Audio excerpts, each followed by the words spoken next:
An empty chair, a cold classroom,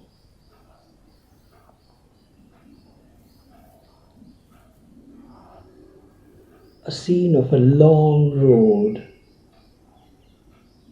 going down the horizon,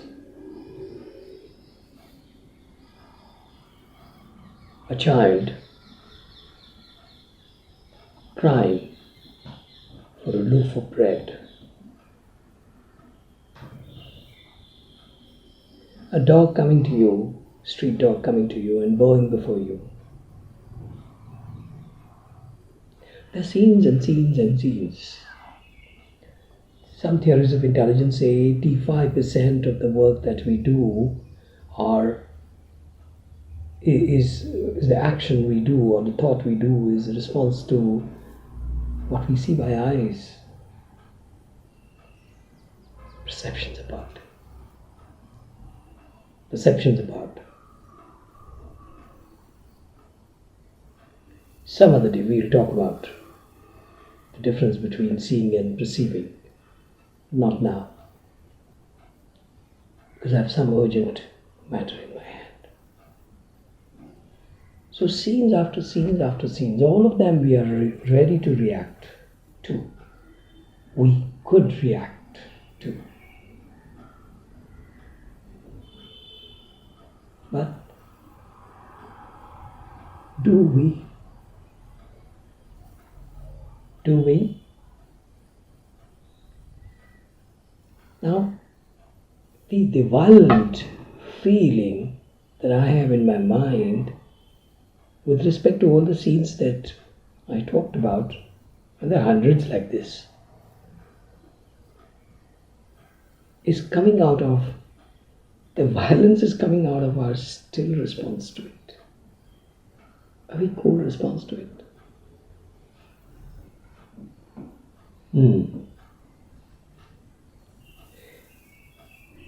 Now, in order that you also appreciate what feeling I'm going through, I'd like to share at least one of the scenes and make it stand and deliver. The scene is delivering to me. So how indeed that is possible? It's because I keep my channels open. If I don't keep my channels open, no. They say, the saints say, if you keep the door of your house locked, then you have a big advantage. Probably a thief will have to break it open. But how many thieves are there in the universe of happening? 1 out of 100 maybe, 1 out of thousands maybe. But other people will think nobody stays here because the door is closed for a long time. Nobody stays here. So nothing will knock at your door. Nothing, including opportunities. Even opportunities will not knock at your door. If somebody wants to send a gift to you, he can't enter. The door is closed and he's taken to his intelligence, and nobody stays here.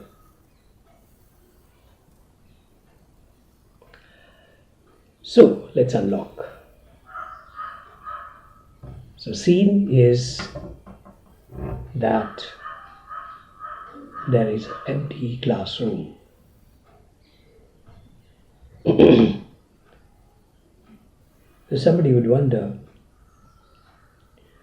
this is a classroom, so obviously somebody has delivered some lecture, some piece of wisdom, some exhibition of thought must have happened here.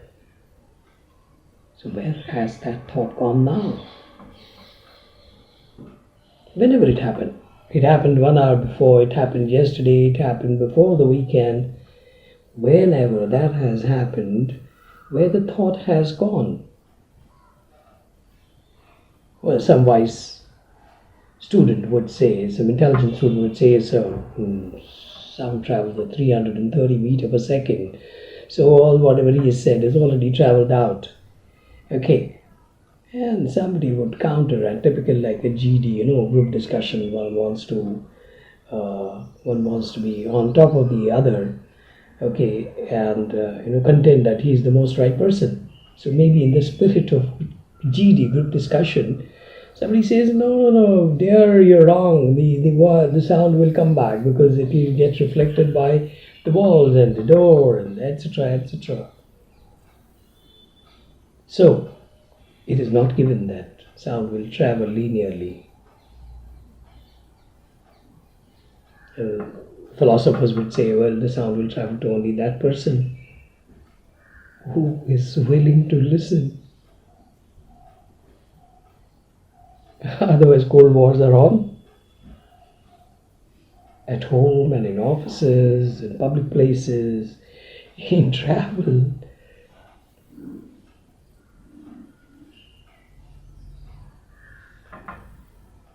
So, contention number 2, that sound is reflected, so it will come back.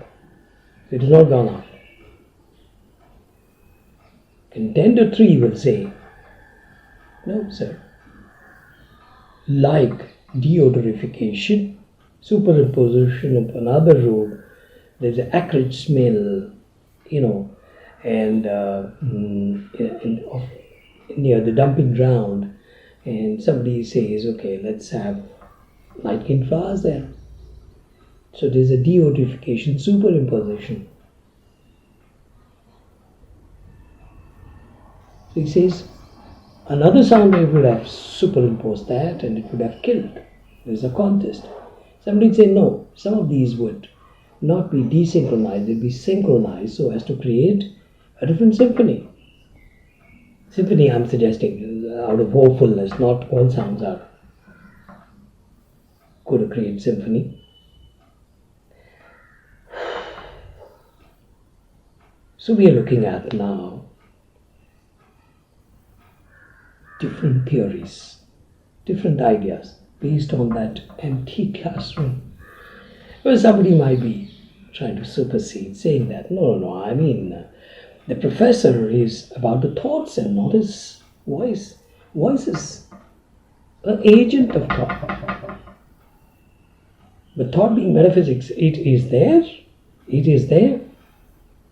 So let's do some meditating exercise here and catch up with those thoughts that the professor had.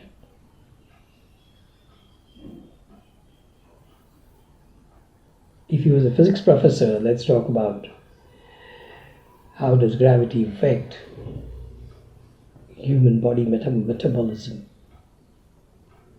If it's about literature, let's talk about how verbs could be used as nouns. If it is about poetry, let's see how English poets turn to nature poetry. How did they set up nature as a default for the poetry?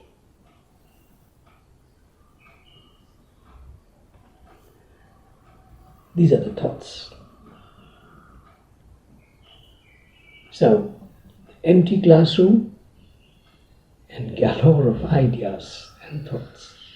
Only if we care to be sensitive. Only if we decide to progress through that relationship to a thought maker. There is nothing that is dead, if at all. If at all, it is the frigidity of his own mind.